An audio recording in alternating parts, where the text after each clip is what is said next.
Bismillahirrahmanirrahim. Assalamualaikum warahmatullahi wabarakatuh.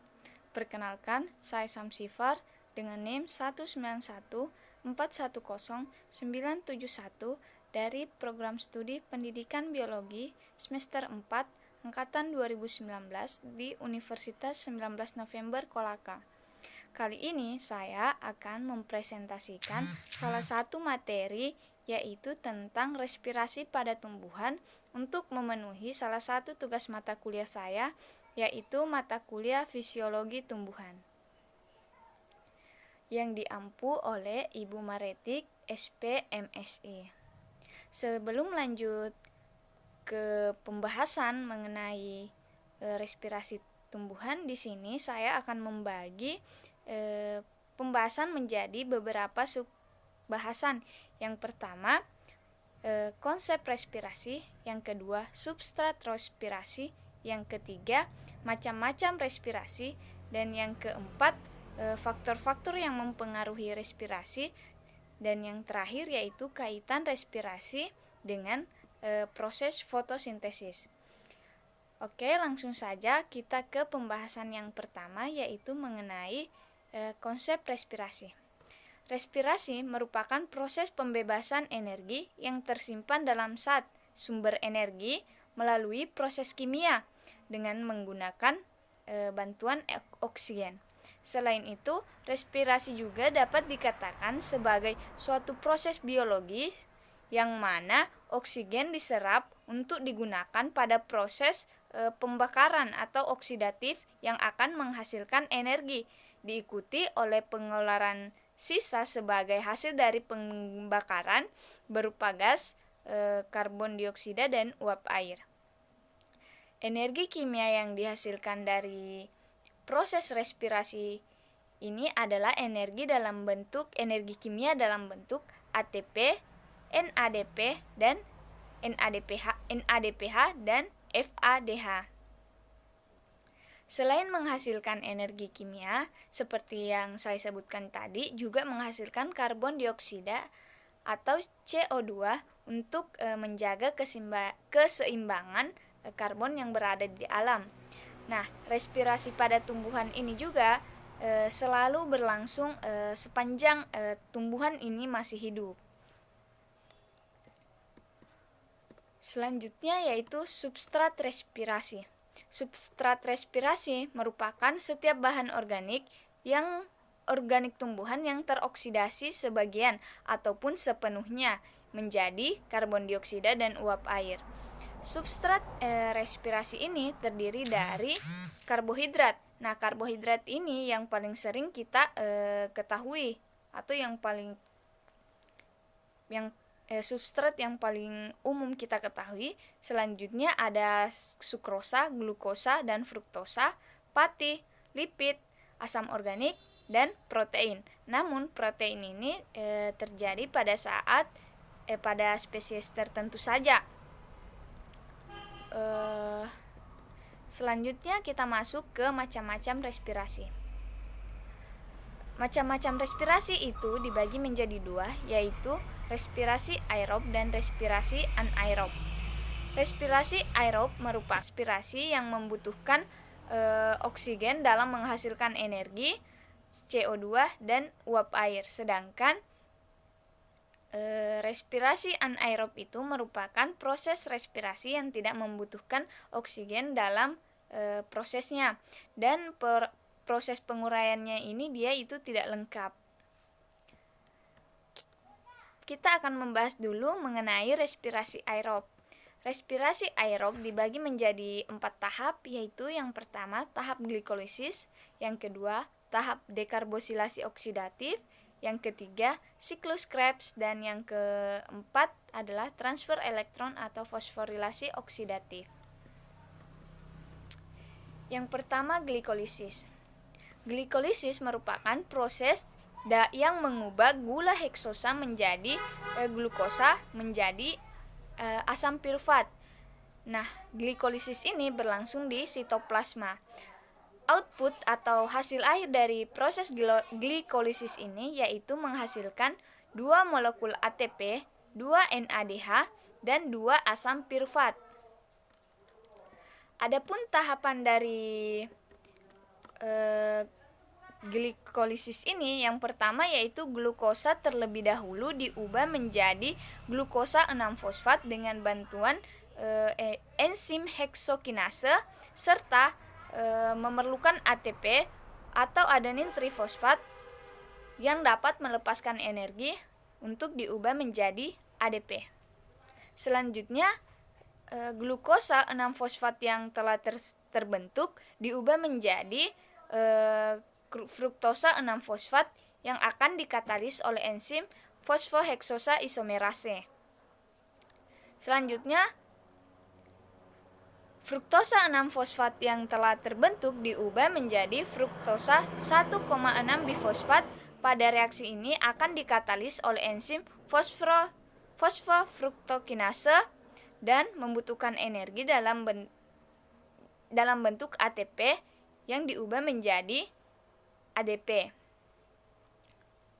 1,6 bifosfat yang mempunyai 6 atom karbon C akan dipecah menjadi gliseraldehid 3-fosfat yang memiliki 3 atom C, yang mana proses reaksi yang terjadi dikatalis oleh enzim aldose.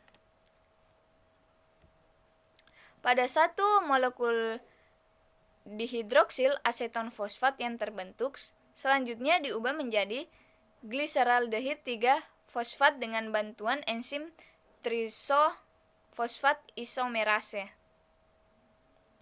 Selanjutnya, gliseraldehid 3-fosfat yang telah terbentuk diubah menjadi 1,3 bifosfogliserat dengan bantuan enzim gliseraldehid dehidrogenase.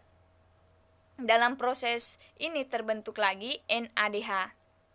Selanjutnya 1,6 bifosfogliserat diubah menjadi 3 fosfogliserat dengan bantuan enzim fosfogliserat kinase yang dimana dalam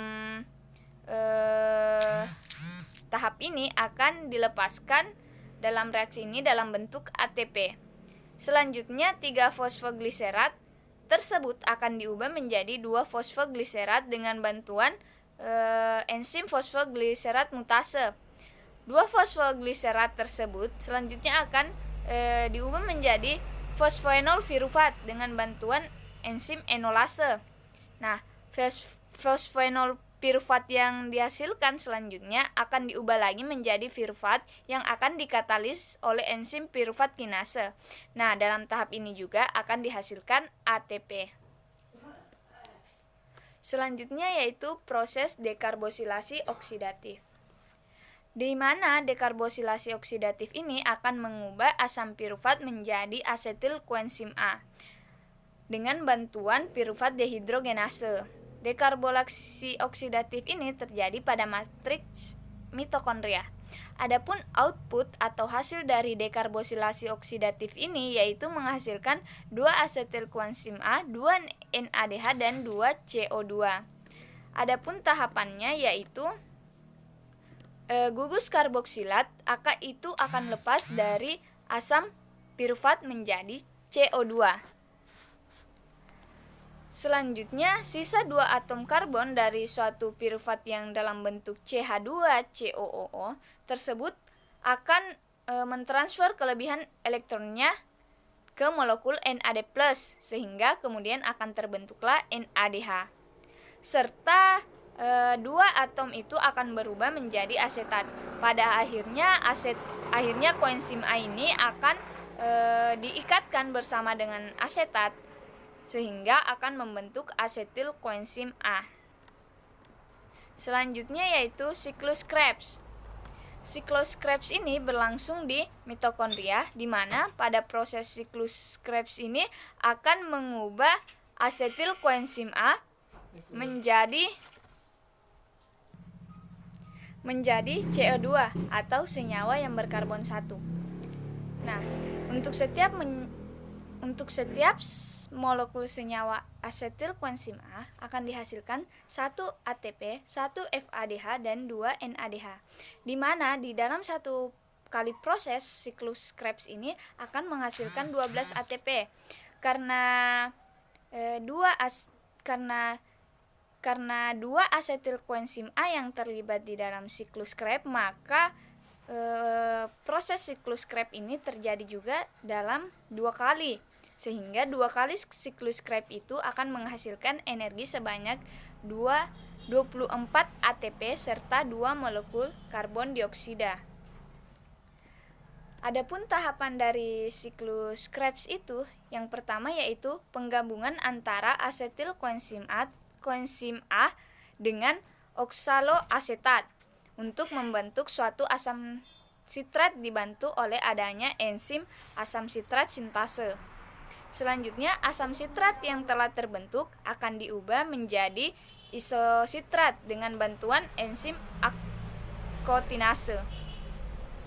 Isositrat yang terbentuk pada tahap sebelumnya itu akan dioksidasi menjadi oksalusuksinat yang terikat oleh enzim, yakni enzim isositrat dehidrogenase.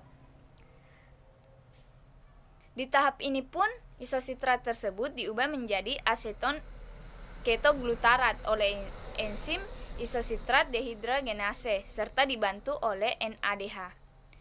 Aseton ketoglutarat diubah menjadi suksinil koenzim A oleh enzim aseton ketoglutarat dehidrogenase kompleks. Suksinil koenzim A yang telah terbentuk diubah menjadi suksinat dengan bantuan enzim suksinat tikonase. Selanjutnya, suksinat yang telah terbentuk akan dihidrogenase menjadi fumarat dengan bantuan enzim suksinat dehidrogenase. Selanjutnya, terjadi penambahan atom hidrogen pada ikatan ganda karbon yang terdapat di fumarat sehingga menghasilkan malat. Nah, terjadi pengubahan malat oleh enzim malat dehidrogenase tersebut membentuk oksaloasetat. Nah, oksaloasetat ini memiliki peran yakni menangkap asetil koenzim A sehingga pada proses siklus Krebs tersebut bisa atau dapat berlangsung terus-menerus. Selanjutnya yaitu transfer elektron. Proses transfer elektron merupakan tahap mengubah FADH2 dan NADPH menjadi FADH2 yang dihasilkan oleh proses-proses yang sebelumnya, yaitu yang terdiri dari glikolisis, dekarboksilasi oksidatif, dan siklus Krebs. Nah, energi yang dihasilkan tersebut akan diubah menjadi ATP dalam proses transfer elektron ini, di mana pada satu NADH akan menghasilkan 3 ATP dan satu FADH2 akan menghasilkan 2 ATP. Mungkin ada banyak yang bertanya, mengapa bisa demikian? Mari kita lihat bagaimana sih prosesnya sehingga satu NADH menjadi 3 ATP, sedangkan satu FADH2 menjadi 2 ATP. Oke, kita bahas dulu mengenai pengubahan NADH menjadi ATP. Tahap awalnya yaitu NADH itu diuraikan dulu menjadi NAD+ yang membuat elektron hasil dari reaksi makan akan masuk ke kompleks protein 1, kemudian dikirim ke koenzim quinon. Saat elektron melewati kompleks protein 1 akan melepaskan satu atom hidrogen. Nah, elektron dari koenzim quinon ini akan dibawa kembali melewati kompleks protein 3 ke sitokrom. Nah, saat melewati kompleks protein 3 tersebut akan dikeluarkan kembali satu atom hidrogen. Kemudian dari sitokrom, elektron akan dibawa ke matriks mitokondria melalui kompleks protein 4. Nah, pada saat melewati kompleks protein 4 akan melepaskan juga satu atom hidrogen. Nah, sedangkan setiap ion hidrogen yang dihasilkan akan dibawa masuk ke dalam matriks mitokondria yang akan melewati ATP sintase. Setiap satu atom hidrogen yang masuk akan mengubah satu ADP menjadi satu ATP. Selanjutnya, elektron akan bereaksi dengan ion hidrogen dan ditangkap oleh oksigen, sehingga menghasilkan molekul air atau H2O. Di sini oksigen berperan sebagai aseptor elektron atau penangkap elektron terakhir. Jumlah ion hidrogen yang dikeluarkan berjumlah 3 sehingga akan membentuk 3 ATP pula untuk setiap perubahan satu molekul NADH. Nah, jadi seperti itulah prosesnya sehingga pada akhirnya setiap satu NADH menghasilkan 3 ATP. Oke, selanjutnya ke tahapan proses pengubahan FADH menjadi ATP. Nah, FADH2 ini diuraikan dulu menjadi FAD+, kemudian elektron masuk ke kompleks protein 2. Kemudian ke koenzim Q dan berikutnya ke sitokrom. Saat melewati kompleks protein 3 akan dikeluarkan satu ion hidrogen. Berikutnya dari sitokrom dibawa ke matriks mitokondria melalui kompleks protein 4, di mana pada saat melewati kompleks protein 4 juga akan mengeluarkan satu atom hidrogen. Nah, setiap atom hidrogen yang terbentuk akan masuk ke ATP sintase juga, yang akan mengubah ADP menjadi ATP. Selanjutnya, elektron akan bereaksi dengan ion H+, dan ditangkap oksigen yang menghasilkan H2O. Jumlah ion hidrogen yang dikeluarkan berjumlah 2 untuk setiap molekul 1 FADH2, sehingga hasil dari perubahan untuk 1 FADH2 menghasilkan 2 ATP. Nah, seperti itulah prosesnya kenapa 1 FADH2 itu menghasilkan 2 ATP. Selanjutnya ada lagi yang disebut sebagai fosforilasi oksidatif. Nah, fosforilasi ini terjadi pada rantai transport elektron yang terdapat dalam mitokondria. Nah, disitulah proses fosforilasi oksidatif ini terjadi. Nah, fosforilasi oksidatif itu sendiri merupakan suatu lintasan metabolisme dengan penggunaan energi yang dilepaskan oleh oksidasi nutrien untuk menghasilkan ATP dan mereduksi gas oksigen menjadi air. Selanjutnya kita masuk di hasil akhir reaksi aerob. Nah, dari keempat proses tadi yaitu glikolisis, dekarboksilasi oksidatif, siklus Krebs, dan transfer elektron, yaitu menghasilkan 36 ATP. Selanjutnya kita akan membahas tentang respirasi aerob. Nah, seperti yang dijelaskan di awal bahwasanya respirasi aerob ini merupakan respirasi yang tidak memerlukan oksigen dalam proses reaksinya. Respirasi anaerob pada makhluk hidup hanya terjadi jika persediaan oksigen di dalam tumbuhan di bawah batas minimum. Respirasi anaerob ini lazim disebut dengan fermentasi. Nah, sementara fermentasi yang lazim terjadi pada tumbuhan adalah fermentasi alkohol atau etanol.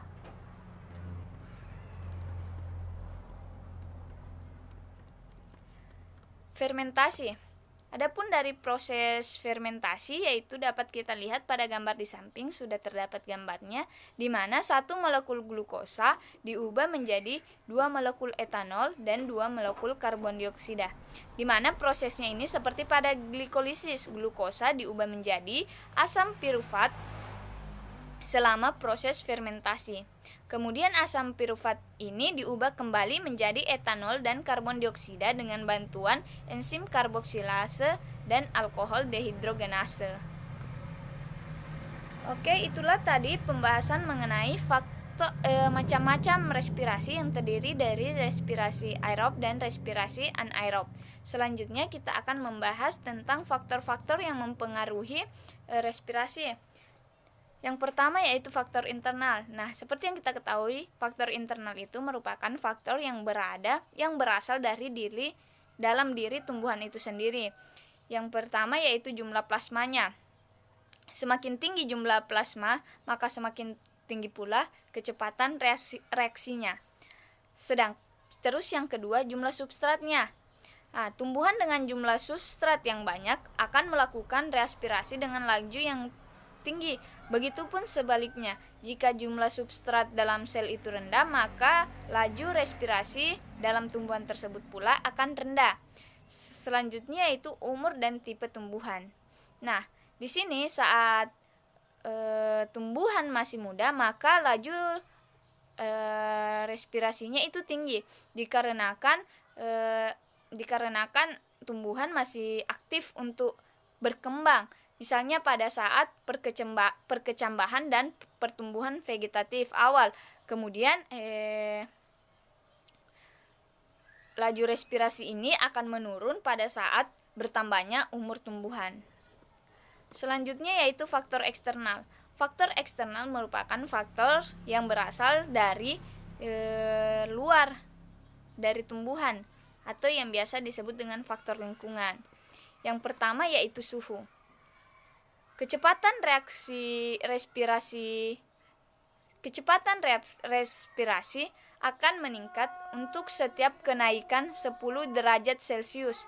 Namun kenaikan suhu yang melebihi batas maksimum kerja enzim akan menghambat juga laju respirasi. Selanjutnya, kadar oksigen di udara. Semakin tinggi kadar oksigen di udara, maka semakin tinggi pula laju kecepatan respirasi. Selanjutnya, kadar CO2 di udara. Semakin tinggi konsentrasi karbon dioksida di udara dapat menghambat proses respirasi dikarenakan karbon dioksida ini yang tinggi ini akan mengakibatkan stomata menutup. Selanjutnya yaitu kadar air dalam jaringan. Naiknya kadar air dalam jaringan tentunya akan meningkat pula kecepatan atau laju dari proses respirasi. Selanjutnya luka atau kerusakan jaringan stimulus mekanik. Pada saat tumbuhan mengalami luka pada bagian-bagian atau organ-organnya, maka laju respirasi akan meningkat untuk sementara waktu. Namun ketika luka tersebut pulih, maka laju respirasinya tersebut akan juga menurun. Selanjutnya garam-garam mineral. Nah, garam-garam mineral ini juga mempengaruhi laju respirasi. Jika akar menyerap banyak garam-garam mineral, tentunya juga akan berbanding lurus terhadap proses respirasi itu sendiri. Maksudnya adalah semakin banyak garam mineral yang diserap, maka akan semakin tinggi pula laju kecepatan respirasi. Selanjutnya adalah hubungan respirasi dan fotosintesis. Seperti yang kita ketahui bahwa proses fotosintesis itu memerlukan karbon dioksida dan air dalam prosesnya. Dan proses fotosintesis ini terjadi di kloroplas. Nah, hasil dari fotosintesis ini merupakan oksigen dan glukosa. Nah, hasil dari fotosintesis ini yang berupa oksigen dan glukosa dibutuhkan oleh respirasi sel untuk digunakan dalam proses reaksinya untuk menghasilkan energi dan karbon dioksida serta uap air, di mana respirasi sel ini terjadi di mitokondria, sehingga respirasi dan fotosintesis ini saling berhubungan dikarenakan output atau hasil dari fotosintesis akan digunakan oleh respirasi sel, sedangkan hasil dari respirasi sel akan digunakan oleh tumbuhan dalam melakukan proses fotosintesis, sehingga dia ini saling berhubungan. Begitulah hubungannya antara respirasi dan fotosintesis. Sekianlah presentasi dari saya mengenai respirasi pada tumbuhan. Lebih dan kurangnya mohon dimaafkan. Akhir kata, wassalamualaikum warahmatullahi wabarakatuh.